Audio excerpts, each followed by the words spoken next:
Docteur Lévy, la loi sur le don d'ovocytes vient tout juste de changer. Quelle est la nouveauté depuis le mois de janvier? Là, il y a une nouveauté très importante. Jusqu'à présent, ne pouvait être donneuse d'ovocytes qu'une femme qui avait déjà eu des enfants, un ou plusieurs enfants.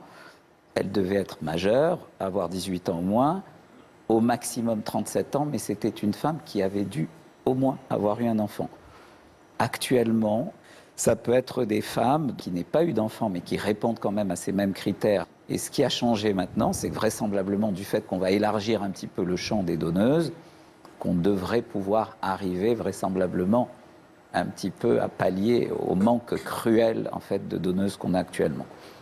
Dans quel cas une femme a-t-elle le droit de bénéficier d'un don d'ovocytes? Alors c'est quand même assez particulier, mais c'est essentiellement des femmes qui sont jeunes, donc qui sont théoriquement encore en âge de procréer. Et là en fait la question qu'on pose toujours, qu'est-ce qu'on peut fixer comme âge de procréer?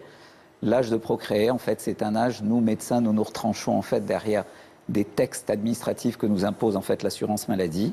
Et l'assurance maladie considère qu'une femme peut procréer jusqu'à 43 ans. C'est-à-dire qu'au-delà de 43 ans, les traitements pour traiter l'infertilité ne sont plus pris en charge. Et qu'il y a malheureusement des problèmes. Ces problèmes, ça peut être ce qu'on appelle, nous, dans notre jargon, une insuffisance ovarienne précoce. C'est-à-dire que c'est une femme qui est jeune, qui est encore en âge d'avoir des cycles menstruels normaux, qui peut toujours avoir des cycles menstruels, mais dont la qualité des ovules est malheureusement pas bonne. Ça peut être des femmes qui ont des ménopauses précoces, c'est-à-dire pour lesquelles les règles se sont totalement arrêtées, interrompues à un âge où ça n'a pas lieu d'être. Ça peut être des femmes dont on sait, on a un exemple malheureusement devant nous, dont on sait qu'elles ont une maladie génétique qu'elles peuvent transmettre, et donc pour lesquelles on ne veut pas prendre de risques pour la descendance. Et ça peut être également certaines patientes qui ont vécu une maladie grave et ont subi une chimiothérapie ou des rayons et qui ont malheureusement affecté leur patrimoine ovocytaire. Quelle est la particularité de cette technique? C'est une technique qui en fait est peu connue, c'est une technique qui est une véritable assistance médicale à la procréation, c'est-à-dire qu'elle est strictement réglementée en France par cette fameuse loi de la bioéthique, et c'est une assistance médicale à la procréation dans le véritable sens du terme. Et elle existe déjà depuis plus de 25 ans. Simplement, malheureusement, elle est assez confidentielle parce qu'il y a très très peu de donneuses. C'est une technique dont des émissions comme celle-là doivent essayer de promouvoir un petit peu des vocations.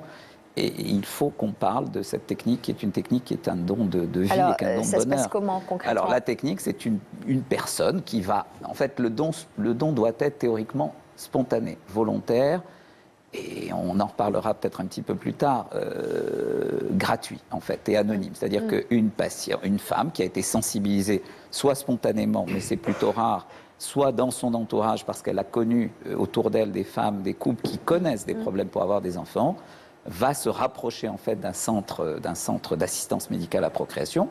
C'est strictement réglementé. Ce sont des centres dont on peut trouver les coordonnées sur le site donovocytes.fr, et donc elles vont se rapprocher de ces centres-là et on va en fait leur faire subir, déjà les informer de la technique, leur demander un consentement et leur faire surtout subir des examens de santé qui vont permettre d'être certain que ces femmes seront aptes à pouvoir donner des ovules. Est-ce que c'est contraignant de donner un ovule? Bien sûr que c'est contraignant, parce que si vous voulez, l'ovocyte, c'est la cellule reproductrice féminine, à l'instar des spermatozoïdes qui sont les cellules reproductrices masculines.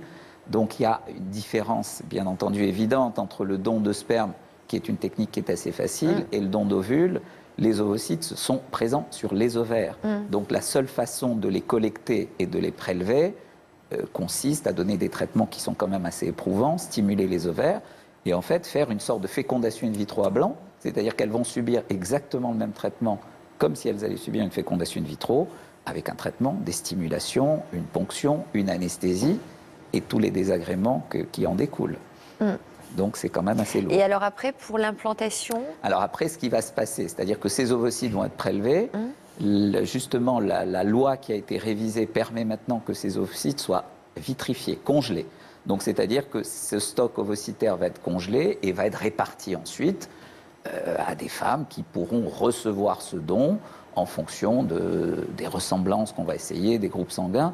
Donc ce stock d'ovocytes va être gardé, capitalisé dans chaque centre d'assistance médicale. Mais la fécondation se fait... La fécondation se fera ensuite avec le sperme du mari de la candidate à recevoir un don d'ovocytes. Et elle va se passer comme une fécondation in vitro normale, à la différence qu'on féconde l'ovocyte de la donneuse avec le sperme du conjoint. Et le petit embryon qui aura, ou les embryons qui auront été obtenus vont être transférés ensuite à l'intérieur de l'utérus de ces dames qui connaissent bien le processus.